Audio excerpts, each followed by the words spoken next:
এই ভিডিওতে আমরা ঈদের দিনের গুরুত্বপূর্ণ কিছু সুন্নাত সম্পর্কে আলোচনা করব।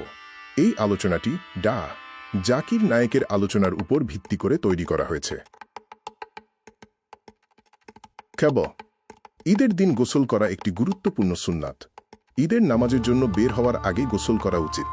হযরত আব্দুল্লাহ ইবনে উমর নিয়মিত গোসল করতেন।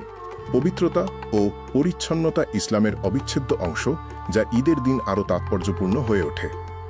সাজসজ্জা ও সুগন্ধি পুরুষদের জন্য নতুন বা নিজের সবচেয়ে ভালো পোশাক পরিধান করা সুন্নাত। এছাড়া চোখে সুরমা লাগানো, চুলে তেল ও আতর ব্যবহার করা উচিত। তবে মহিলাদের ক্ষেত্রে সুগন্ধি মেখে বাইরে বের হওয়া নিষেধ এবং তাদের পর্দার বিধান বা হিজাব যথাযথভাবে মেনে চলতে হবে। ঠিক মিষ্টিমুখ করা বা খেজুর খাওয়া ঈদুল ফিতরের নামাজের উদ্দেশ্যে ঘর থেকে বের হওয়ার পূর্বে মিষ্টি জাতীয় কিছু খাওয়া সুন্নাত। নবী করিম বেজোড় সংখ্যক খেজুর খেতেন।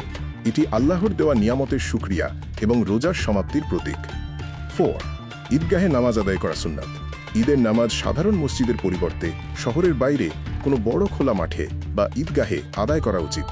এর ফলে সকলে একত্রিত হতে পারে এবং পারস্পরিক ভ্রাতৃত্ব ও আনন্দ ভাগাভাগি করার সুযোগ তৈরি হয়। সবাইকে ঈদ মোবারক।